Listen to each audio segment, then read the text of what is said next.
Hello friends, if you're new to investing or new to Canada, you might have heard that bonds are boring. While they're not flashy like stocks or crypto, bonds are essential for building wealth safely. In today's video, we'll cover the basics of bonds, what they are, the different types, and 5 bonds to consider as a beginner investor. So without further ado, let's get into it. Let's start with the basics. So what exactly is a bond? A bond is basically a loan you give to an issuer like the Government of Canada or a corporation. In exchange, they promise to pay you back the full amount later. That's the maturity date. The best part is, bonds pay you predictable interest. This is why bonds are called fixed income investments. You often know exactly how much you'll earn and when. For example, if you have a bond with $1,000 face value and a 5% interest rate, you'll typically get $50 each year from that bond. So in simple terms, a bond is an IOU.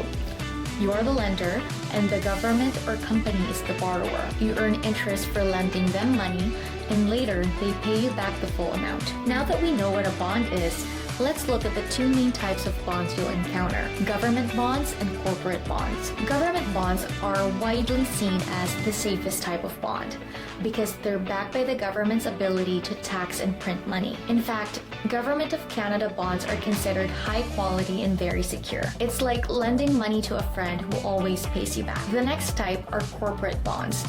These are bonds issued by companies or corporations to raise money for business activities. Think of big Canadian companies like banks, telecoms, utilities, etc. When you buy a corporate bond, you're lending money to these corporations and they pay you interest. Because companies can in theory go bankrupt, corporate bonds are seen as riskier than government bonds. To entice investors, corporates usually offer a higher interest rate than government bonds. Essentially, you're taking a bit more risk for a higher return. But not all corporate bonds are equal. There are investment-grade bonds from stable companies, meaning lower risk, and high-yield or junk bonds from smaller or shakier companies, which is a much higher risk. As a beginner, we'll focus on investment-grade corporate bonds. These are bonds from companies with decent credit ratings, meaning they're financially solid.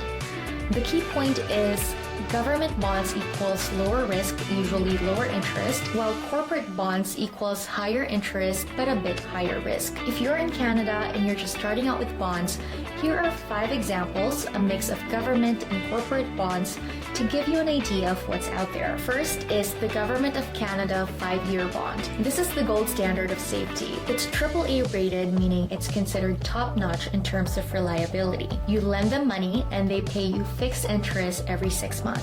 The return isn't huge, maybe around 3% right now as a ballpark, but it's as close to risk-free as you'll find in investing. This is a good option if you want a very stable, predictable place to park part of your money, especially if you've got a goal coming up in about 5 years. Second is the Province of Ontario 10-year bond. If you want a little more yield without straying too far from safety, a provincial bond like one from Ontario is a step up. Ontario bonds usually pay a little more than federal ones. A 10-year Ontario bond might give you about 0.2 to 0.5% more than a 10-year Canada bond. This is a good option if you're okay with tying up your money for 10 years and want a small boost in interest. You could also look at BC or Quebec for similar deals. Third is Royal Bank of Canada 5-year corporate bond. RBC is a Big 5 bank and one of the safest companies you could lend money to. Their credit rating is high, AA range,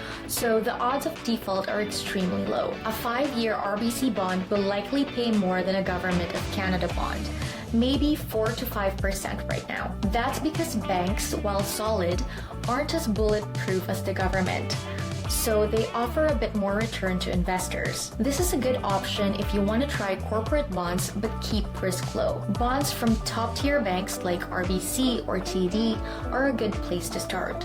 They offer steady income and help diversify beyond government bonds. Number 4 is TELUS Corporation Bond. You probably know TELUS as your phone and internet provider. It is another solid Canadian company, but not as squeaky clean as the banks in terms of credit rating. It's still considered investment grade, but because of that slight uptick in risk, TELUS offers more interest. around 5 to 6% on a bond that matures in 7 to 10 years. Their business is steady, but they carry more debt, hence the higher yield. This is a good option if you're comfortable with moderate risk and want to earn a bit more interest. Last but not the least is Enbridge Inc. bond. Enbridge runs pipelines and energy infrastructure. Their bonds are also investment grade, around BBB+, but often come with longer terms, 10, 20, even 30 years. A 10-year Enbridge bond might pay 5 to 6%, maybe more on the longer ones. It is slightly riskier than TELUS because of the energy sector exposure, but still seen as a reliable income generator. This is a good option if you've got a long-term horizon and want to lock in a higher rate. Just keep in mind that long-term bonds swing more in price, so only go this route if you're happy to hold it to maturity. Always do a bit of homework. Check the current yield and credit rating of a bond before buying. You might also consider a bond ETF that includes some of these bonds if you prefer the easy route. For instance, a Canadian bond index ETF will likely hold federal bonds, provincial bonds, bank bonds, etc. So you get a mix of all in one go. Bonds might not grab headlines the way meme stocks or crypto do, but what they do offer is just as important: stability, consistency, and peace of mind. Thank you for watching, and I'll see you in the next one.